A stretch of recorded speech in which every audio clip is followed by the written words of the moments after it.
Welcome to EFT Nation, your home for all things tapping. For show notes and resources, please visit EFTtappingtraining.com. We are your tapping hosts. I'm Alina Frank. And I'm Craig Wiener. The information provided in this podcast is not a substitute for counseling or medical advice. The information presented here is meant to inspire and educate listeners, but are not guarantees of any kind. Okay, welcome. We are here continuing our series on using EFT for relationship. We're going to be covering some different topics within this genre. And Alina, we're talking today about how to use EFT to what? To find the love of your life, to find that partnership that inspires passion, because I know we have it, but not everybody in the world does. And I just want to go ahead and talk about programs and ways that that we've developed and that EFT exists for working through the issues of what happens when you're single, right? Whether it's newly single, recently single, chronically single, whatever that is, because of challenges of not being able to find the person that really you feel inspired by, passionate with, safe with, etc. Yeah. So let's talk a little bit about that. Okay. I also wanted to do this particular podcast from the practitioner perspective. Mm-hmm. I know we've covered a lot on how to do EFT for self-work, and we will continue that.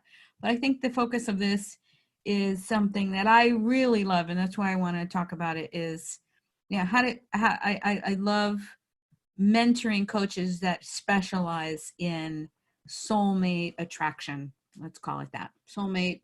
I have a better term, earthmate, soulmate attraction. So what are some of the things that you need to be looking for as you're working with clients that are dealing with this? So one of the things that we know works quite well when doing a process with EFT, a particular topic, is the idea that what you feel about something, the way you feel about something, if you're feeling hopeless or helpless or angry or sad or frustrated or annoyed at the situation, it's likely not going to change. It's releasing all of that negative energy that you've got around the whole topic of something that is enough to get things going and changing.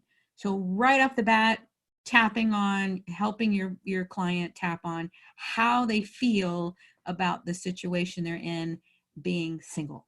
Right now, the current situation, you can't find a good man, you can't find a good woman, you can't find somebody that's available, I'm angry because they all lie, I'm angry because they cheat, I'm angry because there's so many different things to tap on. Oh my God. Yeah, but even before, you just mentioned some things and they were pretty global. We're all about being as good and skillful with EFT as we can be. So all of that Craig just said was pretty global. Right, but that's where most people start. I know, but what we want you to think about is how your client feels about the situation that they're in now, being single. So that's what I'm talking about. Mm-hmm. Even a level before we go into all the history about it. Oh, okay. So how I feel right now, knowing that I'm single. I feel hopeless about it. It's never going to change. Yes. So that's it's often a really good place to start. And just doing that piece and freeing that up. And let's say that you track that in your session by saying, I'm hopeless that I'll ever meet anyone, 100% hopeless. Let's say over the course of one session, you get to 50% hopeless. Or 40% hopeless. That is enough to change someone's experience of what they're actually, their reality. Mm-hmm. That's true. All right, so that's a good one. And it's not just hopeless. It could be it's sad. Whatever your client feels. It could be grieving and hopeless. Thing. So many different varied emotions. So don't ever assume that No, it's never. Always their words and their descriptors. Right? Exactly. That's why we're not big fans of tapping scripts or tap-alongs. They can't be specific to what your client is really wanting and connecting with, and their particular words for the emotion that they feel. Right. They might use your words, so you feel kind of disappointed in this, and they might say, I feel disappointed. Yeah. But their word is something like, I just feel devastated. Right. Whatever that is. Their words are always best. Absolutely. Because that word that word, that particular word they're using, like devastated, has real meaning for them. That's the key. Yeah. So, okay, we would tap on how someone's feeling about the current situation. Yep. Yep. Next, you can have them talk about what they might do to, if they were single and ready to mingle. What might they do? They might go online. They might ask their friends and their family, hey, I'm single and I'm looking. So all of those future focused events, future pacing events are great to tap on how they feel about doing those particular steps. Right. The thing I love about tapping on future imagined events is it can't be traumatic. It hasn't happened yet. It can bring up emotion. Right. They can feel resistance. They can feel fear, doubt, anything under the sun. Yes. But it actually is a little bit safer and gentler because it hasn't happened yet. The disappointment and the worst of the stories hasn't happened. It's imagined. Right. So as practitioners, we're very familiar with the term secondary gains, or in EFT world, you might hear it as psychological reversals. So if someone has been single for more than a few months, then that there might be, and there's likely to be, some sort of secondary gain. So what might that be? Secondary gains goes to, the categories that we like to teach are identity, deserving, and safety. So all of those might be a good, helpful place to explore as a practitioner. So what does that mean? That means, how is it that I don't feel safe being with another person? Well, that comes from personal history of it not being safe to be with someone. Do you understand what I'm saying? I think I got to give you an example. Yeah, please. Okay, here's an example. Let's say Jane Doe, I'm just thinking about a case study I had with a woman who was always attracting safe guys, right? Guys that didn't have any chemistry with, but, on paper and, their credentials were good and treated her well, but just there wasn't any passion. So I picked up on, okay, so if that's the pattern that's happening here over and over and over again, then what might be the reason why some subconscious part of her might not want to be in a relationship with someone she has a lot of passion with? So I happened to ask her, have you ever been in a relationship that had a lot of passion? And she said, I had someone that was all passion and it was horrible. He had an affair. Great. So that's what we had to end up working on, because her subconscious was preventing her from attracting someone that she didn't have a lot of hot, heavy chemistry with, as a way to protect her. So that's safety. Okay. Deserving is a second secondary gain that we often talk about. So deserving is the idea that you don't deserve. Your client doesn't feel like they deserve anything better than they've got. And why would that be? Well, past events, their history of not doing something well, or maybe breaking someone's heart. I mean, that could be. Or maybe what somebody told them or told them repeatedly. Exactly. Right. Right. For sure. I don't deserve it because, my mother told me I was a piece of crap, and I still on some level believe it. So why should I have the love of my life? And maybe my first marriage told Exactly. me 100,000 times that I wasn't worthy of whatever, for whatever reason. And right. I came to believe it. Right. And then the third one is not as common, but definitely there, is identity. So I feel so identified. Let's say your client, and I've had a few of these clients that elevate singlehood to an art form, right? Like, I've got my Friday night this and my Wednesday night that, and my girlfriends travel here and I go with them and I'm unencumbered, and my independence has come to the forefront. And yet I'm here looking for somebody because something's missing. Right. So, or I'm the person in the family that's the single cool aunt. And I really, my family sees me as that. I want to be that, and thinking about me leaving that role or getting married would certainly change things, and I'm nervous about that. So these are just themes. I know they're broad, but the goal is to get to specifics around it. But that should give you a tip off on how to work with secondary gains if being single has been single more than a few months. Then that's a pattern. Another way to think of secondary gains is the ways that we sabotage ourselves. Right. Some people might relate to that term more like, yes, the way that I get in my own way that isn't conscious, that right. isn't on purpose, and yet it's going good, and then exactly. I do something to mess it up. Yep. All right. So that's another avenue that you can take with clients. And thinking about what steps they could take. So then I love patterns, because we are, as human beings, we are pattern makers, pattern habituated condition response machines. That's all we do, is like we get programmed the first 6 years of life, and boy, we just repeat, rinse and repeat. Right. So I love to hear what those patterns are and identify what the pattern is of the people that they've had in their life in relationship history. So taking relationship history and asking, okay, if every guy you've dated had a common theme about what happened in the relationship, what would that be? And it's so, wow, it's amazing to me. Like I just remember women saying to me, I swore I would not be with an alcoholic, and I really just chose, and I went out to dinner and we went to parties, and I double checked and triple checked, and guess what? 6 months in, he told me he was an alcoholic.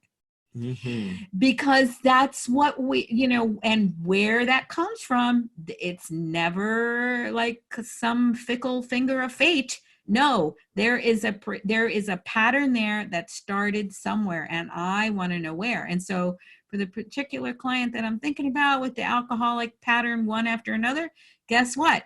Dad was an alcoholic. Oh, gee, that's where it started.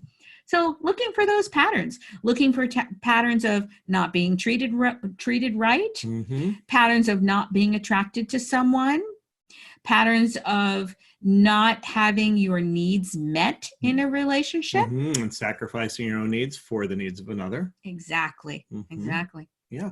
It's amazing. As much as we swear we're never going to do our parents' relationship. Right. Or be like mom or be like dad. It's just amazing the patterns that end up showing up, because it's almost like they're wired in. Right. The pro or the anti, the same as or the nothing like, and yet those pattern threads get woven into the fabric of us, and they just keep showing up over and over. Yeah.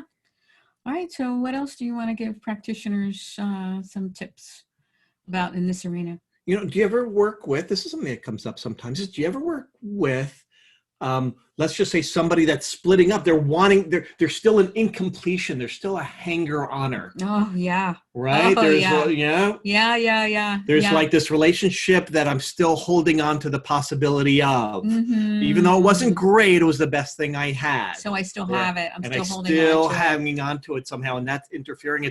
I think I heard you once call it a channel blocker. Yeah. In the Learn to Find Love program, we call those channel blockers.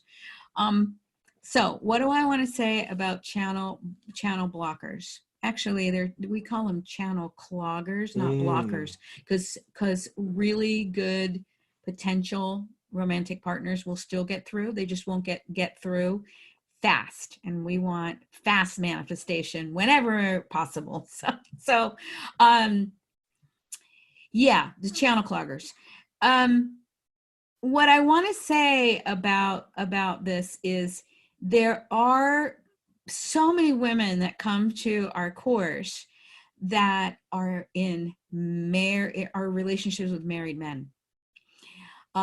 It was really amazing when we really started looking at the numbers, and they were saying that they were coming to the class, but they weren't fully present and engaged. And part of the course is to teach you the high price that you pay. But if you are a practitioner, this is something that you have to go, you're not to give advice. You're to ask your client what their goal is. And you can say something like, there's this idea that nature kind of abhors a vacuum. It's always trying to fill the vacuum, and we need that vacuum. We need that open position for someone to come in.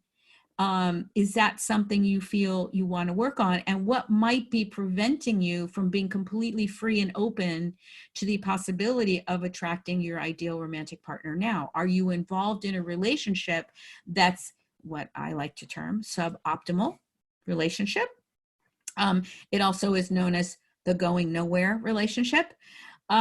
Is there anyone like that you feel like you could, if you let go of it gracefully and easily and let go of that relationship, would you feel that it would open you up to the possibility of someone stepping in? And if your client says yes, then absolutely tap on how they feel about letting that go, about having that difficult conversation, about ending it completely instead of always being come back, or the booty call in the middle of the night and that kind of thing. Yeah. What else? There's something else I was going to ask you. In your book, Wanting to Have Sex Again. Right? The title of the book is How to Want Sex Again. How to Want Sex Again. Yes. That was the name of your book. Yeah. And one of the things often, that I think needs to be mentioned is the harm that's been caused, sexual injury impacts people. It especially impacts women because the numbers and percentages are so high. And I think to not address that or speak to that would be missing an important piece. Right. So what is it?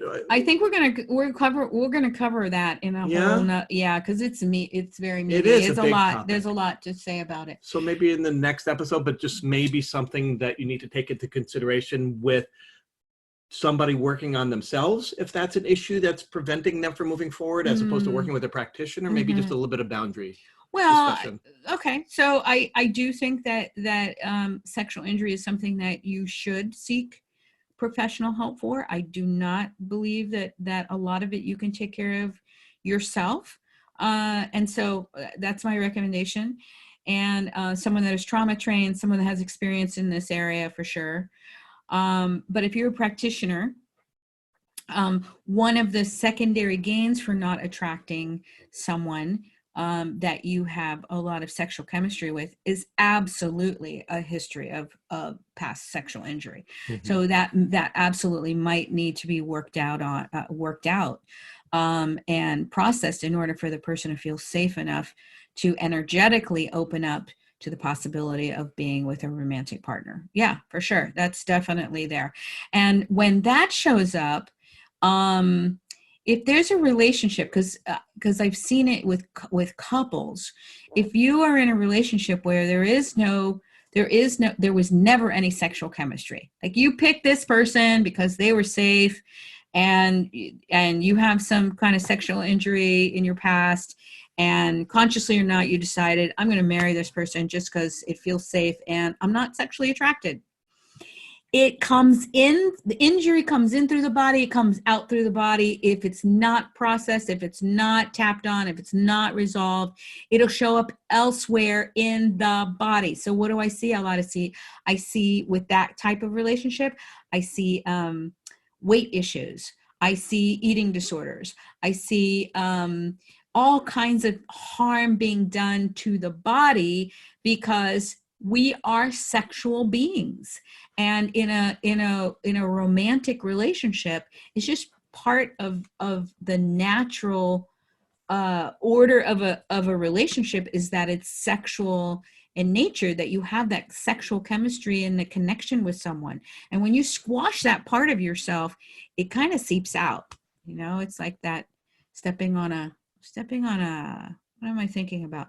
A peanut butter and jelly sandwich, and all of that stuff just oozes out. You can't get rid of it. Never heard you use that analogy before. All right. I think that's enough. I think that's good.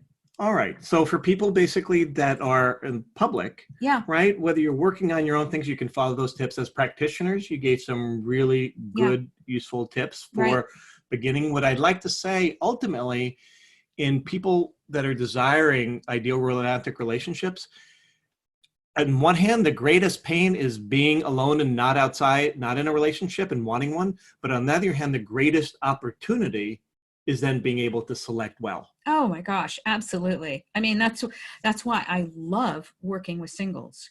And when I first learned about this course through Julie Vinnick, who is not with us any longer, sadly, she really taught me that the joys of working with singles, and she herself would never work with a married couple. She said it was much easier, and I totally agree. It's you're in a unique opportunity. You have that open space, that open position, and don't rush to fill it. Don't settle. Whatever you do, don't settle, because like I said, it comes out in different ways. And yeah, so and life is too short to live with someone that doesn't make you completely happy. Yeah. So just quickie, right? This is like an obvious plug, but somebody that's interested in actually exploring finding a relationship, learningtofindlove.com is the program there. Right. But you also work with EFT practitioners that are looking to specifically specialize in. Yes. EFT for relationship.com. Yeah.